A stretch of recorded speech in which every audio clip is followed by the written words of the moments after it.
Hello students, seeing you after a break. Hope that all of you are keeping fine. Please take care of your health. COVID is at its peak now in our country. So please remain at home, take care of your health and continue studies. So today I am with the continuation of class 9 physics chapter Force and Laws of Motion. Exercise questions are left. So, question number 1. An object experiences a net zero external unbalanced force. Is it possible for the object to be traveling with a non-zero velocity? If yes, state the conditions that must be placed on the magnitude and direction of the velocity. If no, provide a reason. I may repeat the question. Question is little lengthy. An object experiences a net zero external unbalanced force. No external force is acting on a body. Is it possible for that object to be traveling with a non-zero velocity? Means with certain velocity, can that body continue its motion? The answer is yes. Even though no external force is acting on a body can continue in motion with a constant velocity. I'll give you an example. Suppose you are riding a bicycle and after some time you stop pedaling the bicycle. Even though you stop pedaling that bicycle, the bicycle will move forward for some more time. Is it? So just think about that particular time. No external force is acting on the cycle by you, but still the bicycle is moving with a non-zero velocity. There are many such examples, and Newton's first law of motion also states the same. Even though no external force is acting on a body can continue in motion with a constant velocity. So the answer is yes, it is possible. I have given you one example also. Further it is asked, if yes, state the conditions that must be placed on the magnitude and direction of the velocity. Yes. Conditions. Number 1, the body must continue in the same straight line path. For this, the body must continue the same path, same straight line path. Number 2, the velocity must be constant. When the body is moving with a non-zero velocity, the magnitude of that velocity must be same. These are the two conditions needed for it. Question number 2. When a carpet is beaten with a stick, dust comes out. Explain. I think when I was teaching you the topic, I have already explained it. When we are beating a carpet with a stick, what is actually happening? External force is acting on the carpet. Due to that external force applied, the carpet is forced to move backward or forward, whatever it is. So carpet is moved away. But what about the dust particles on the carpet? The dust particles on the carpet are at the state of rest. And by Newton's first law of motion, or we can say due to inertia, the dust particles wants to continue in the same state of rest. So dust particles want to continue in the same state of rest, but carpet is moved forward. So what happened? Dust and the carpet got detached. So the dust particles will fall down. Got it? So this is an application of Newton's first law of motion or law of inertia. If this question is to be answered in one word, then you can answer inertia is the reason for it. But you have to explain in sentence how this inertia works here. So when carpet is beaten, carpet goes back, but the dust particles are in this state of rest, so they will remain in the same state of rest. So dust and carpet got detached from each other and the dust particles will fall down. Question number 3. Why is it advised to tie any luggage kept on the roof of a bus with a rope? I hope all of you know this is also application of Newton's first law of motion. Why the luggage is to be tied on the roof of a bus? We know that when the bus is in motion, luggage is also in the state of motion. But when the bus is suddenly stopped by applying the brake, the bus is stopped, but the luggage will have the tendency to continue in the same state of motion. So even though the bus is stopped, due to inertia, the luggage will move forward as passengers fall backward.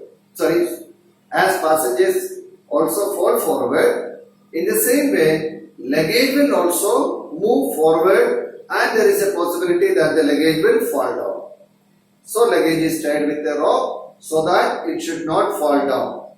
Explain application of Newton's first law of motion. Inertia due to motion. Due to the inertia due to motion, even though the bus is stopped, the luggage will have the tendency to move forward or continue in motion. So the luggage may continue in motion and can fall down.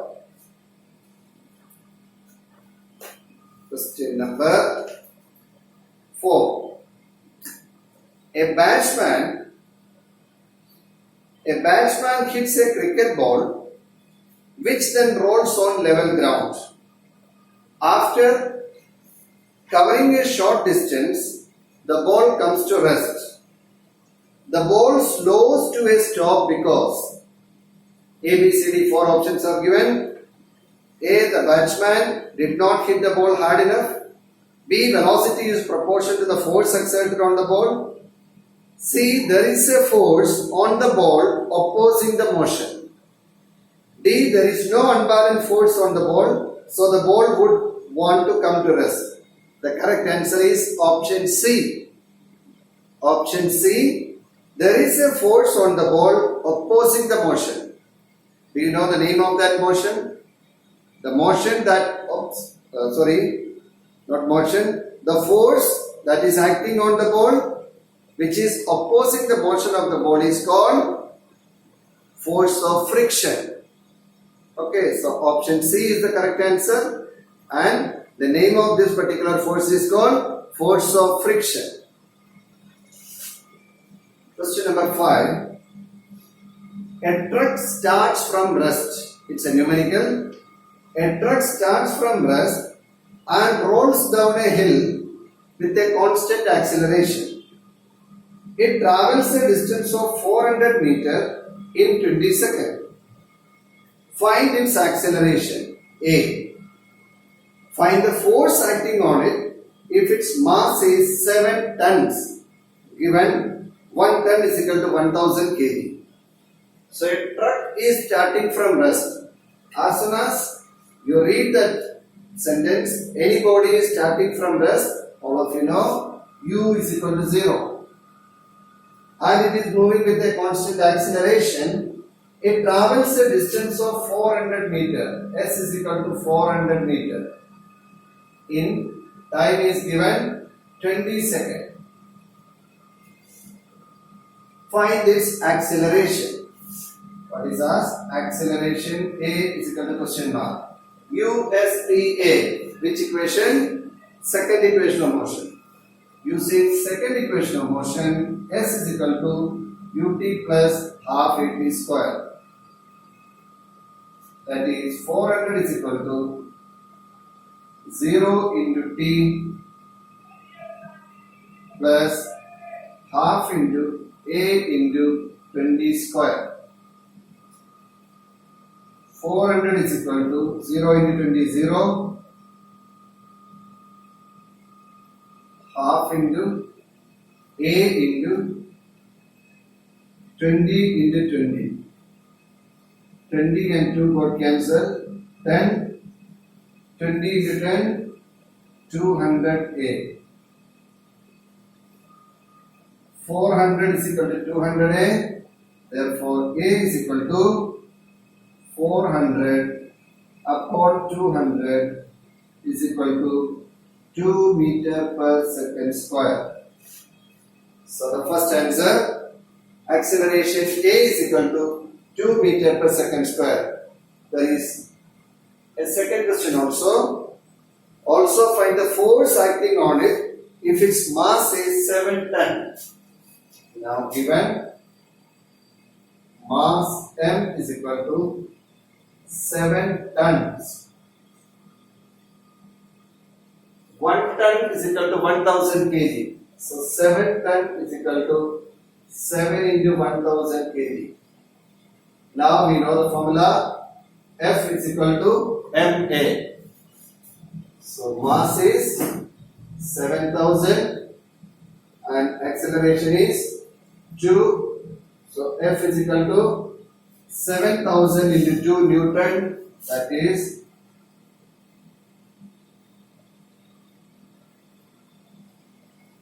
So this is the answer. I repeat, using second equation of motion, we got acceleration A. Now, given mass is equal to 7 ton, 1 ton is equal to 1000 kg, so it is 7000 kg. Now the formula for F is equal to ma. Answer is 14,000 Newton. Got it? Yes. Next question.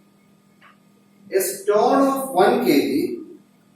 A stone of 1 kg is thrown with a velocity of 20 meter per second across the frozen surface of a lake, and it comes to rest after traveling a distance of 50 meters.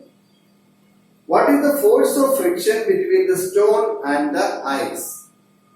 So, what are given?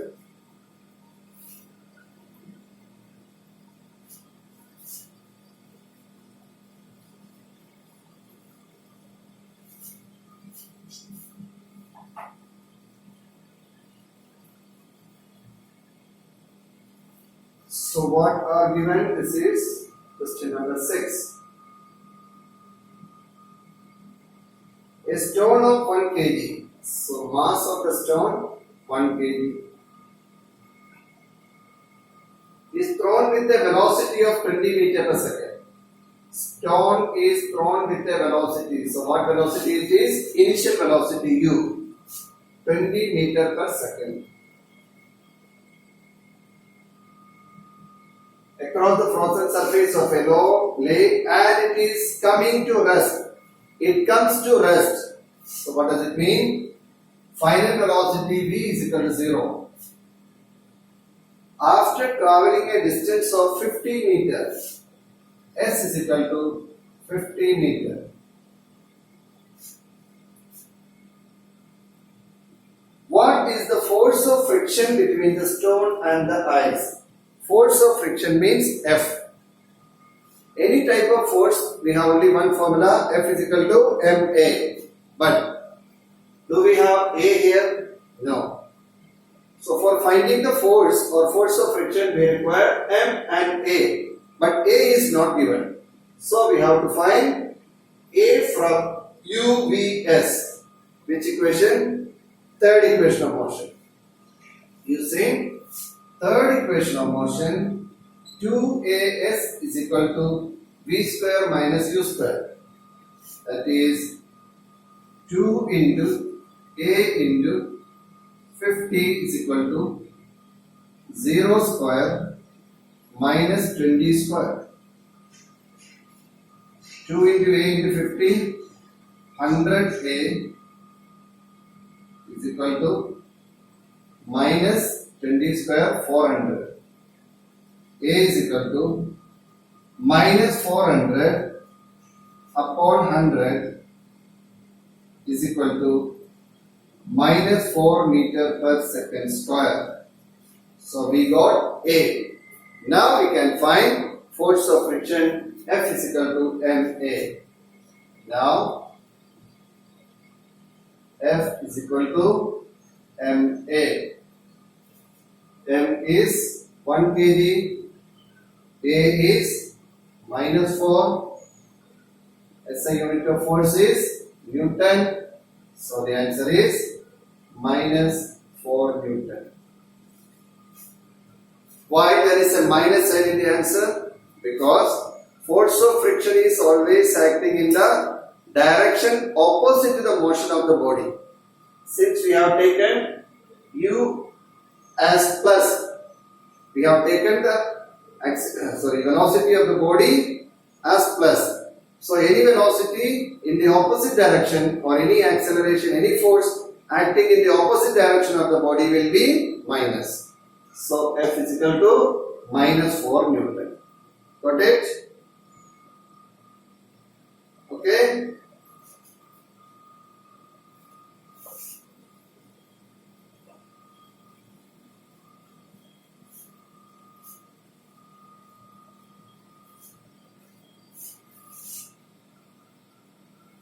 Question number 7. See what is question number 7.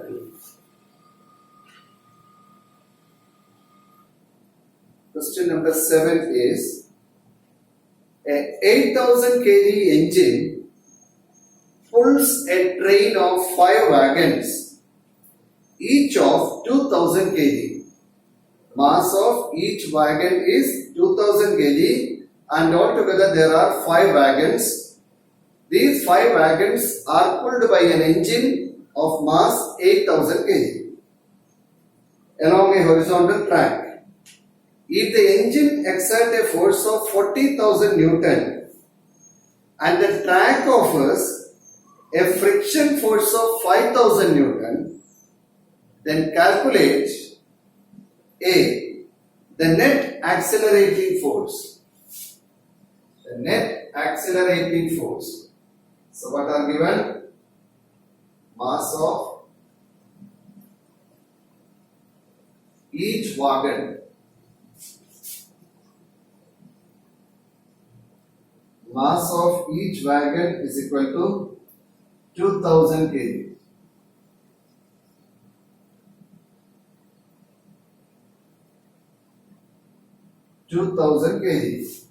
How many wagons are there? 5 wagons. Number of wagons 5. Number of wagons 5. Engine exerts a force of 40,000 Newton. Force exerted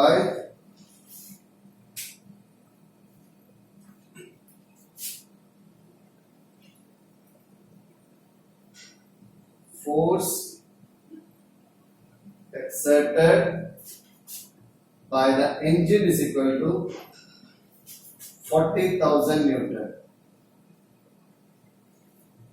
Then what is given? Track offers a frictional force of 5,000 Newton. Force exerted by the track is equal to 5,000 Newton. Remember, this 5,000 Newton is force of friction, so it will be acting in the opposite direction.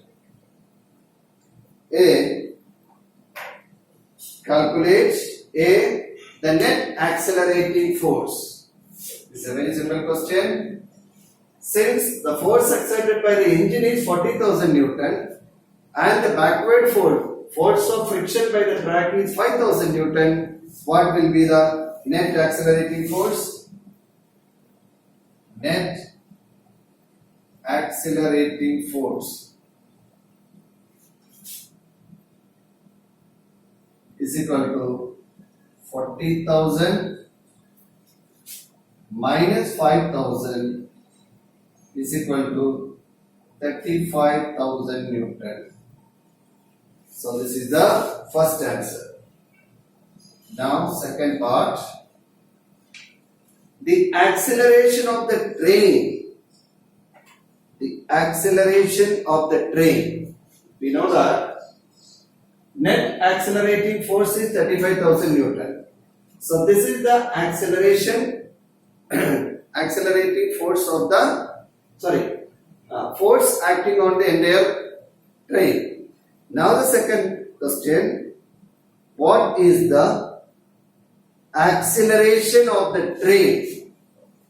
Only acceleration of the on the train.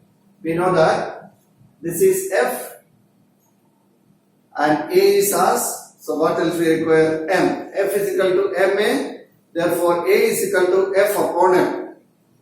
And this is the force we got. This is the actual force.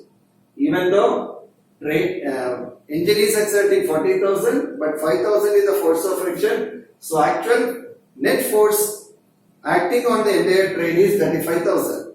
So F is equal to ma. Therefore, A is equal to F upon M, where F is 35,000. Now, what is mass of the train? This question was always on discussion for a long time. Why? Just because of this, what is actually a train? Is it engine plus wagon or only wagons? Many of you might have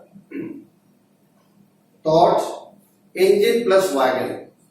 But my dear students, it is not. If you see the correct definition of a train in your dictionary, then also you can say, if you see the word meaning of train, you will get something like this: a series of wagons which are pulled by an engine. This is the definition of train. Or a series of wagons moved by a locomotive. Locomotive means anything that moves, or that is engine. So remember, train means only wagons. This may be quite new thing for you, but this is the correct.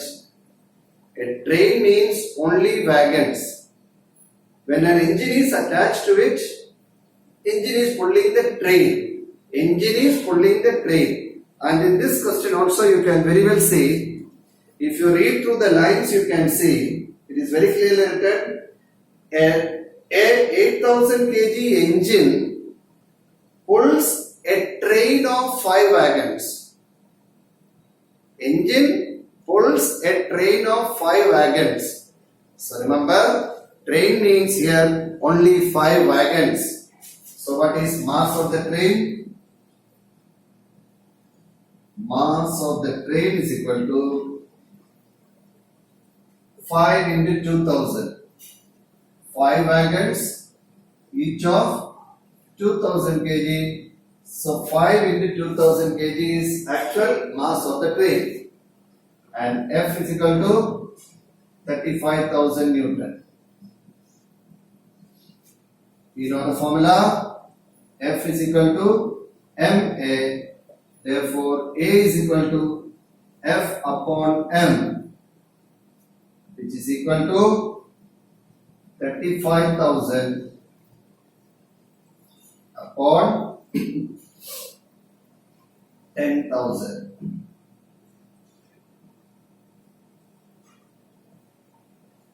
Is equal to 3.5 meter per second.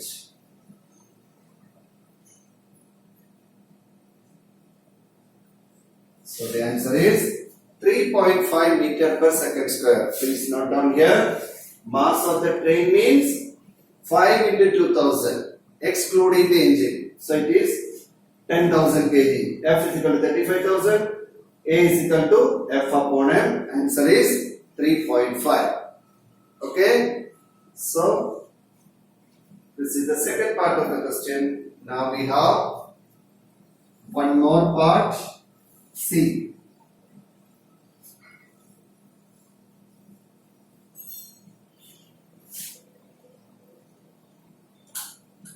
Now the third part is the force of wagon 1 on wagon 2. The force of wagon 1 on wagon 2. It is also a little what is called confusing question. Actually, wagon 2 means force of wagon 1 on wagon 2. But remember, wagon 2 is not alone. Wagon 2 is attached with wagon 3, wagon 4 and wagon 5. So, indirectly, what is the mass of wagon 2? It is 2000 into 4. Remember, all the wagons are attached to one another. So when wagon 1 is pulling wagon 2, it is not only pulling wagon 2, but it is pulling wagon 2, 3, 4 and 5. So what is the actual mass of wagon 2? Actual mass of wagon 2 is 2000 into 4 equal to 8000 kg. So we may say, since wagon 2 is attached with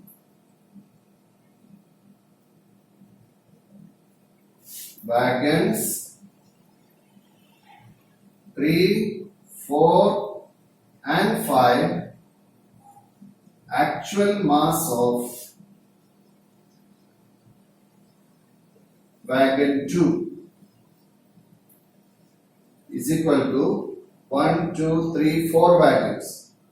So 2000 into 4 is equal to 8000 kg. It is actually 8000 kg. Now what is the question? The question is the force of wagon 1 on wagon 2. F is equal to MA. Now what is A? What was the answer? 3.5. What is actual acceleration of the train? 3.5 meter per second square. We got in B part. So this is the constant acceleration of the train. Means for each wagon the acceleration will be same.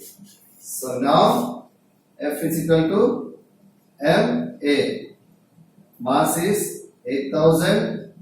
A is 3.5.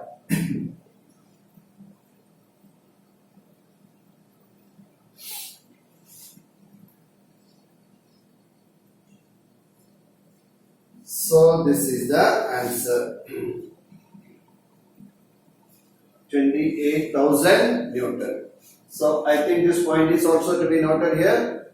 Wagon 2 is not alone. Since it is attached with wagons 3, 4 and 5 also, the actual mass of wagon 2 is 8000 kg.